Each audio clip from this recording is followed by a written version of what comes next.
ಸ್ವಾಮಿ, ಆ ಪರಮೇಶ್ವರನು ಭಗೀರಥ ರಾಜರಿಗೆ ಅನುಗ್ರಹ ಮಾಡಿದ ಮೇಲೆ ಅವರ ಪ್ರಯತ್ನಕ್ಕೆ ಯಶಸ್ಸು ಸಿಗಲೇಬೇಕಲ್ಲವೇ? ದೇವಿ, ಕೆಲವೊಮ್ಮೆ ನಮ್ಮ ಪರಿಶ್ರಮ ಫಲ ಬಿಟ್ಟು ಆ ಫಲ ಕೈಗೆ ದಕ್ಕಿದ ನಂತರ ಕೈಯಿಂದ ಬಾಯಿಗೆ ಸೇರುವಷ್ಟರಲ್ಲಿ ಒಂದು ಅಜಾಗರೂಕತೆ, ಒಂದು ಅವಿವೇಕ, ಅಹಂಕಾರ ಬಾಯಿಗೆ ಸೇರಬೇಕಾದ ಫಲವನ್ನು ಮಣ್ಣುಪಾಲು ಮಾಡಿಬಿಡುತ್ತದೆ. ಇಂತಹ ತೊಂದರೆಯೂ ಕೂಡ ಭಗೀರಥರಿಗೆ ಗಂಗೆಯನ್ನು ತರುವ ಪ್ರಯತ್ನದಲ್ಲಿ ಆಯಿತು. ಗಂಗೆಯನ್ನು ಪಾತಾಳಕ್ಕೆ ಕರೆದೊಯ್ಯಲಾಗುವುದಿಲ್ಲವೆಂಬ ಸ್ಥಿತಿ ಅವರಿಗುಂಟಾಯಿತು. ಹೌದೇ? ಏಕೆ ಹಾಗಾಯಿತು ಪ್ರಭು? ಒಂದು ಅಹಂಕಾರದ ಮಾತಿನಿಂದ.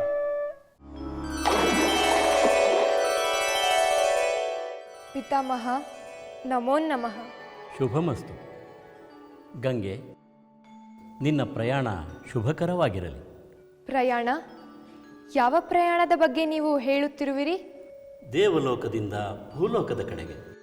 ರಾಜ ಭಗೀರಥನ ತಪಸ್ಸನ್ನು ಮೆಚ್ಚಿ ಆತನನ್ನು ಅನುಸರಿಸಿ ಪಾತಾಳಕ್ಕೆ ಹೋಗುವ ಮಾತು ಕೊಟ್ಟಿರುವೆಯಲ್ಲ? ನಿಜ ಬ್ರಹ್ಮದೇವ. ಆದರೆ ನನ್ನ ಶಕ್ತಿಯನ್ನು ತಡೆಯಲು ಭೂಲೋಕದಲ್ಲಿ ವ್ಯವಸ್ಥೆಯಾದರೆ ಮಾತ್ರ ನಾನು ಭೂಲೋಕಕ್ಕೆ ಬರುತ್ತೇನೆಂದು ಭಗೀರಥನಿಗೆ ಹೇಳಿರುವೆ. ಭೂಲೋಕದಲ್ಲಿ ನನ್ನ ಶಕ್ತಿಯನ್ನು ತಡೆಯುವವರು ಯಾರಾದರೂ ಇರಲು ಸಾಧ್ಯವೇ? ಭೂಲೋಕದಲ್ಲಿಲ್ಲದಿದ್ದರೇನು ಕೈಲಾಸದಲ್ಲಿರಬಾರದೆ? ರಾಜ ಭಗೀರಥ ತಪಸ್ಸಿನಿಂದ ಪರಮೇಶ್ವರನನ್ನೂ ಒಲಿಸಿಕೊಂಡಿದ್ದಾನೆ. ಆ ಪರಮೇಶ್ವರ ನಿನ್ನನ್ನು ಭೂಲೋಕದಲ್ಲಿ ತಡೆಯುತ್ತೇನೆ ಎಂದು ರಾಜ ಭಗೀರಥನಿಗೆ ಮಾತನ್ನಿತ್ತಿದ್ದಾನೆ. ಇನ್ನೇನು, ಭಗೀರಥ ನಿನ್ನನ್ನು ಭೂಮಿಗೆ ಆಹ್ವಾನಿಸುವುದು ಒಂದೇ ಉಳಿದಿದೆ.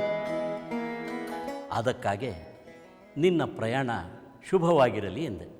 ಪಿತಾಮಹ, ದೇವಲೋಕದಿಂದ ಧುಮ್ಮಿಕ್ಕುವ ನನ್ನನ್ನು ತಡೆಯಲು ಪರಮೇಶ್ವರನು ನಿಂತರೆ ನಾನು ಅವರನ್ನೂ ಸಹ ಲೆಕ್ಕಿಸದೆ ಪಾತಾಳಕ್ಕೆ ಸೆಳೆದೊಯ್ದು ಬಿಡುತ್ತೇನೆ. ನಾರಾಯಣ ನಾರಾಯಣ, ಎಂತಹ ಮಾತನ್ನು ಕೇಳಿದೆ. ಪಿತಾಮಹ, ನಾನಿನ್ನು ಬರುತ್ತೇನೆ. ನಾರದ ಮುನೀಂದ್ರ, ನಮೋ ನಮಃ. ಸುಜ್ಞಾನ ಪ್ರಾಪ್ತಿರಸ್ತು. ಇದೇನು ನಾರದರೆ, ನನಗೆ ಸುಜ್ಞಾನ ಸಿಗಲಿ ಎನ್ನುತ್ತಿರುವಿರಿ? ಹರಿಪಾದೋದ್ಭವಿಯಾದ ನನಗೆ ಯಾವ ಜ್ಞಾನದ ಅವಶ್ಯಕತೆ ಇದೆ? ಯಾರಿಗೆ ಯಾವಾಗ ಯಾವ ಜ್ಞಾನದ ಅವಶ್ಯಕತೆ ಇದೆ ಎಂಬುದು ಆ ಶ್ರೀಹರಿಯೇ ಬಲ್ಲ. ಸರಿ, ಹಾಗಾದರೆ ಶ್ರೀಹರಿಯಿಂದಲೇ ನಾನು ಎಲ್ಲವನ್ನೂ ತಿಳಿದುಕೊಳ್ಳುತ್ತೇನೆ. ಹರಿಹರ ಬ್ರಹ್ಮಾದಿಗಳು ಇರುವುದು ತಿಳಿಯದವರಿಗೆ ತಿಳಿಸುವುದಕ್ಕೆ, ಕಲಿಯದವರಿಗೆ ಕಲಿಸುವುದಕ್ಕೆ. ಪುತ್ರ ನಾರದ, ಯಾವ ಹೊಸ ಕತೆಗೆ ನಾಂದಿ ಹಾಡುತ್ತಿರುವೆ? ತಂದೆಯೇ, ನಮೋ ನಮಃ. ತಮಗೆ ತಿಳಿಯದ್ದೇನಿದೆ? ಮುಂದೆ ನಡೆಯುವುದೆಲ್ಲವೂ ನಾರಾಯಣ ನಾರಾಯಣ. ಸ್ವಾಮಿ, ದೇವರ್ಷಿ ನಾರದರ ಪ್ರವೇಶವಾದ ಮೇಲೆ ಇನ್ನು ಹೊಸ ವಿಷಯ ಶುರುವಾಗಲೇಬೇಕಲ್ಲವೇ? ಹೌದು ದೇವಿ. ದೇವರ್ಷಿ ನಾರದರು ಯಾರ ವರ್ತನೆಗೆ ಯಾವ ಪರಿಣಾಮ ಉಂಟಾದರೆ ಒಳ್ಳೆಯದಾಗುತ್ತದೆ ಎಂದು ಚೆನ್ನಾಗಿ ಬಲ್ಲವರು. ಅದಕ್ಕಾಗಿ ಸಜ್ಜನರ ಕಾರ್ಯಕ್ಕೆ ಒಳ್ಳೆಯ ಪ್ರತಿಫಲವನ್ನು, ದುರ್ಜನರ ದುರುದ್ದೇಶಕ್ಕೆ ಕೆಟ್ಟ ಪ್ರತಿಫಲವನ್ನು ಉಂಟಾಗಿಸಲು ಅವರು ಸಂವಾದಿಯಾಗುತ್ತಾರೆ. ಯಾರಿಂದ ಯಾರಿಗೆ ಯಾವ ಪಾಠವನ್ನು ಹೇಳಿಸಬೇಕೋ ಅದನ್ನು ಹೇಳಿಸಲು ಲೋಕ ಸಂಚಾರವನ್ನು ಮಾಡುತ್ತಾರೆ. ಹಾಗಾದರೆ ಗಂಗಾದೇವಿಯು ತನ್ನ ಶಕ್ತಿಯಿಂದ ಪರಶಿವನನ್ನೇ ಕೊಚ್ಚಿಕೊಂಡು ಹೋಗುತ್ತೇನೆ ಎಂಬ ಅಹಂಭಾವದ ಮಾತಿಗೆ ನಾರದರು ಸುಮ್ಮನಿದ್ದರೆ? ದೇವಿ, ಸುಮ್ಮನೆ ಇದ್ದರೆ ಅವರು ನಾರದರು ಹೇಗೆ ಆಗುತ್ತಾರೆ? ಗಂಗೆಯು ಆಡಿದ ಅಹಂಭಾವದ ಮಾತುಗಳಿಗೆ ತಕ್ಕ ಪಾಠವನ್ನು ಕಲಿಸಬೇಕು ಎಂದು ವ್ಯವಸ್ಥೆಗಳು ಮಾಡಬೇಕಲ್ಲವೇ? ಅದಕ್ಕಾಗಿ ಅವರು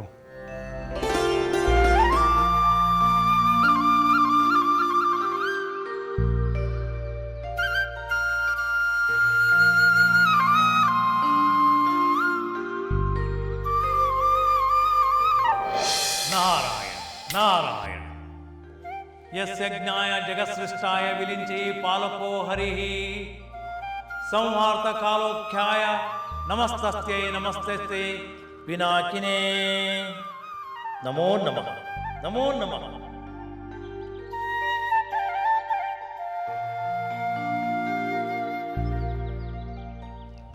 ಬ್ರಹ್ಮ ಮಾನಸ ಪುತ್ರ, ಬ್ರಹ್ಮಾಂಡವನ್ನೆಲ್ಲ ಸಂಚರಿಸಿ ಯಾವ ವಿಷಯವನ್ನು ತಿಳಿಸಲು ಇಲ್ಲಿ ಬಂದಿರುವೆ?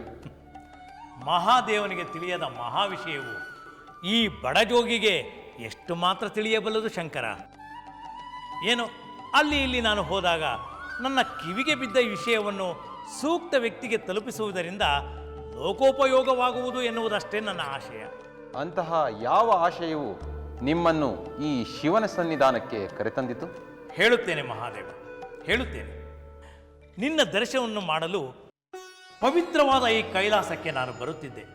ಆದರೆ ಇನ್ನು ಮುಂದೆ ನಿನ್ನ ದರ್ಶನ ಮಾಡಲು ಪಾತಾಳದಲ್ಲಿ ಎಲ್ಲಿ ಹುಡುಕಬೇಕು ಎಂದು ಯೋಚನೆಯಾಗಿದೆ ಶಂಕರ. ನೆನೆದವರ ಮನದಲ್ಲಿ ಇರಲು ಬಯಸುವ ಮಹಾದೇವನನ್ನು ಪಾತಾಳದಲ್ಲಿ ಹುಡುಕುವ ವಿಚಾರ ತಮಗೇಕೆ ಬಂದಿತು? ಏಕೆಂದರೆ ತಾವು ಭಗೀರಥನಿಗೆ ಮಾತು ಕೊಟ್ಟಂತೆ ದೇವಲೋಕದಿಂದ ಧುಮುಕುವ ಗಂಗೆಯನ್ನು ತಡೆಯಲು ಭೂಲೋಕಕ್ಕೆ ಹೋಗುತ್ತೀರಿ, ಗಂಗೆಯನ್ನು ತಡೆಯುತ್ತೀರಿ. ಆದರೆ ಆ ಗಂಗೆ ತನ್ನ ಶಕ್ತಿಯಿಂದ ತಮ್ಮನ್ನು ಪಾತಾಳಕ್ಕೆ ಸೆಳೆದೊಯ್ದು ಬಿಡುತ್ತಾಳಂತೆ.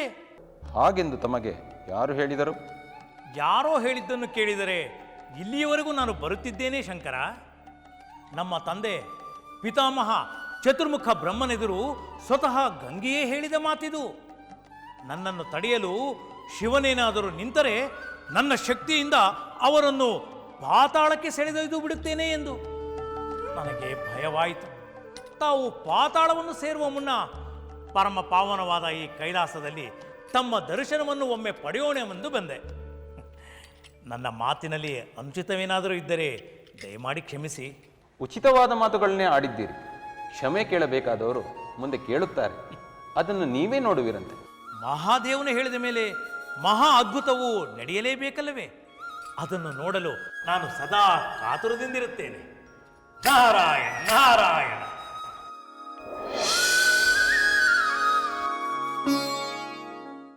ದೇವಿ, ನಾರದರು ಶಿವನಿಗೆ ಗಂಗೆಯು ಆಡಿದ ಅಹಂಭಾವದ ಮಾತುಗಳನ್ನು ಹೇಳಿದ ನಂತರ ಶಿವನ ಮನದಲ್ಲಿ ನಿರ್ಧಾರವೊಂದು ದೃಢವಾಯಿತು. ಇತ್ತ ಭಗೀರಥರು ಶಿವನನ್ನು ಭೂಲೋಕಕ್ಕೆ ಆಹ್ವಾನಿಸಿ ದೇವಲೋಕದಿಂದ ಗಂಗೆಗೆ ಭೂಲೋಕಕ್ಕೆ ಬರಲು ಮನವಿ ಮಾಡಲು. ಆಗ ಏನಾಯ್ತು ಸ್ವಾಮಿ? ಹೇಳುತ್ತೇನೆ ದೇವಿ. ಶಿವನು ಭಗೀರಥರ ಕೋರಿಕೆಯಂತೆ ಭೂಲೋಕದಲ್ಲಿ ಗಂಗೆಯ ಆಗಮನಕ್ಕಾಗಿ ನಿರೀಕ್ಷಿಸುತ್ತಾ ನಿಂತ. ಗಂಗೆಯು ದೇವಲೋಕದಿಂದ ಭೂಲೋಕಕ್ಕೆ ಧುಮಕತೊಡಗಿದಳು. ಗಂಗೆಯ ಅಹಂಭಾವವನ್ನು ಅಡಗಿಸಲು ಶಿವನು ತನ್ನ ಜಟೆಯಲ್ಲಿ ಅವಳನ್ನು ಬಂಧಿಸಿ ಕೈಲಾಸಕ್ಕೆ ಹೊರಟು ಬಿಟ್ಟ.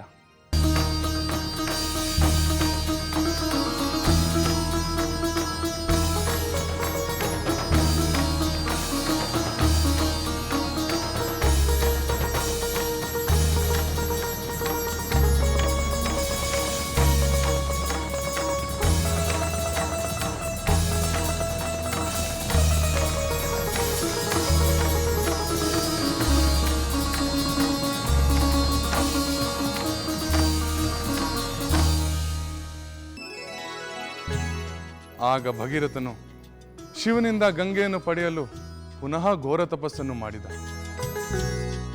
ಶಿವನು ಮತ್ತೊಮ್ಮೆ ಪ್ರತ್ಯಕ್ಷನಾಗಿ ತನ್ನ ಜಟೆಯಲ್ಲಿದ್ದ ಗಂಗೆಯ ಧಾರೆಯೊಂದನ್ನು ಮಾತ್ರ ಆಚೆಗೆ ಬಿಟ್ಟ.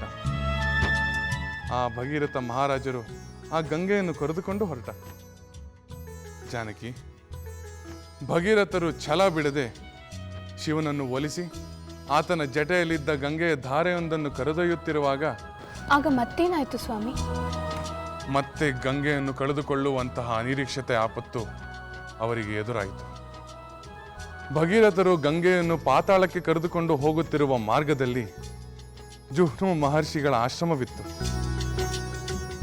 ಭಗೀರಥರ ಹಿಂದೆ ಸಾಗುತ್ತಿದ್ದ ಗಂಗೆಯು ಆ ಆಶ್ರಮವನ್ನು ಮುಳುಗಿಸಿಬಿಟ್ಟಳು.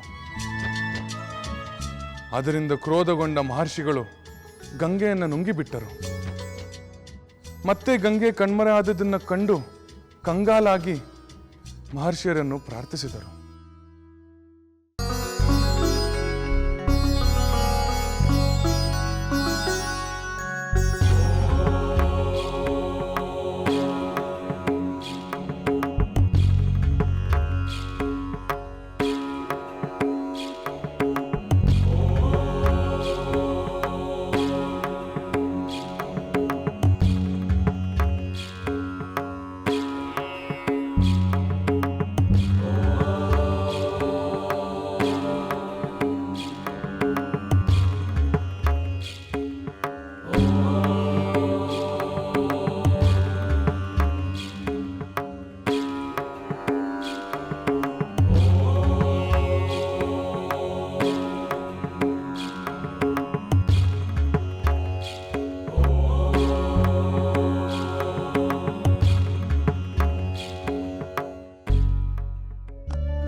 ಮಹರ್ಷಿಗಳೇ, ಗಂಗಾದೇವಿಯಿಂದ ತಮ್ಮ ಆಶ್ರಮಕ್ಕಾದ ತೊಂದರೆಗೆ ನಾನು ತಮ್ಮಲ್ಲಿ ಕ್ಷಮೆ ಬೇಡುತ್ತೇನೆ.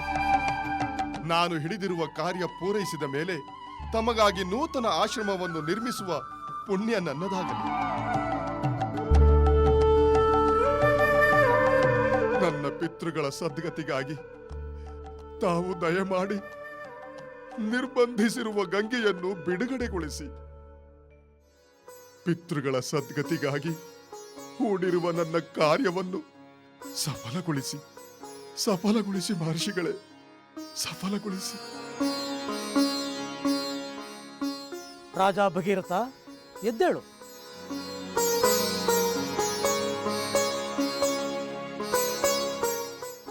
ಭಗೀರಥ, ನಿನ್ನ ಸದುದ್ದೇಶವನ್ನು ಮನ್ನಿಸಿ ಆ ಗಂಗೆಯ ಅಹಂಕಾರವನ್ನು ಕ್ಷಮಿಸಿ ನಿನ್ನ ಪಿತೃಗಳ ಸದ್ಗತಿಗಾಗಿ ಆ ಗಂಗೆಯನ್ನು ಬಿಡುತ್ತಿದ್ದೇನೆ.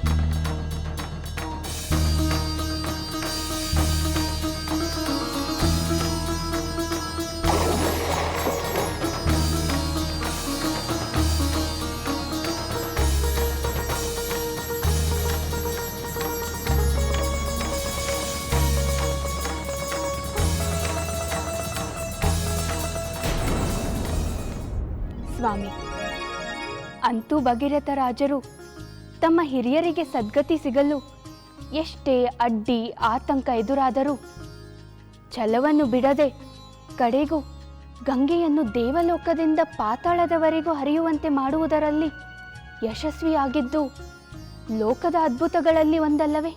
ನಿಜ ಸೀತೆ. ಮನುಷ್ಯ ಪ್ರಯತ್ನ, ದೇವಾನುಗ್ರಹ, ಸದುದ್ದೇಶ, ಇಚ್ಛಾಶಕ್ತಿಗಳೆಲ್ಲವೂ ಸೇರಿದರೆ ಯಾವುದು ಅಸಾಧ್ಯವಲ್ಲವೆನ್ನುವುದನ್ನು ಭಗೀರಥ ಮಹಾರಾಜರು ಲೋಕಕ್ಕೆ ತೋರಿಸಿಕೊಟ್ಟರು.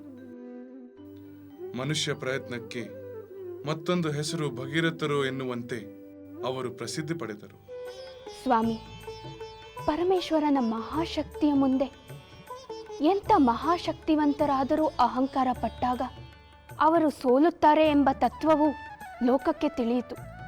ಹೌದು ಸೀತೆ, ನಮ್ಮ ವಂಶಜರಲ್ಲಿ ಭಗೀರಥ ಮಹಾರಾಜರದ್ದು ಒಂದು ಅದ್ಭುತ ದುಷ್ಟಾಂತವಾದರೆ ಮತ್ತೊಂದು ಹರಿಶ್ಚಂದ್ರ ಮಹಾರಾಜರದು. ಅದನ್ನು ಇನ್ನೊಮ್ಮೆ ಹೇಳುತ್ತೇನೆ. ಅಯೋಧ್ಯೆಯಿಂದ ಮಿಥಿಲಾ ನಗರಿಗೆ ವಿಶ್ವಾಮಿತ್ರರ ಜೊತೆಯಲ್ಲಿ ನಾನು ಲಕ್ಷ್ಮಣ ಹೊರಟಾಗ ಇಂತಹ ಅನೇಕ ಸತ್ಕತೆಗಳನ್ನು ನಮಗೆ ತಿಳಿಸಿ ನಮಗೆ ಮಹದುಪಕಾರವನ್ನು ಮಾಡಿದರು. ಇವೆಲ್ಲವನ್ನು ನಿನಗೆ ಆಗಾಗ ತಿಳಿಸುತ್ತೇನೆ. ನಾನು ಸೇರಿದ ವಂಶದ ಮಹಾಪುರುಷರ ಕಥೆಯನ್ನು ಕೇಳುವುದು ನನ್ನ ಪೂರ್ವ ಜನ್ಮದ ಪುಣ್ಯವೆಂದು ಭಾವಿಸುತ್ತೇನೆ.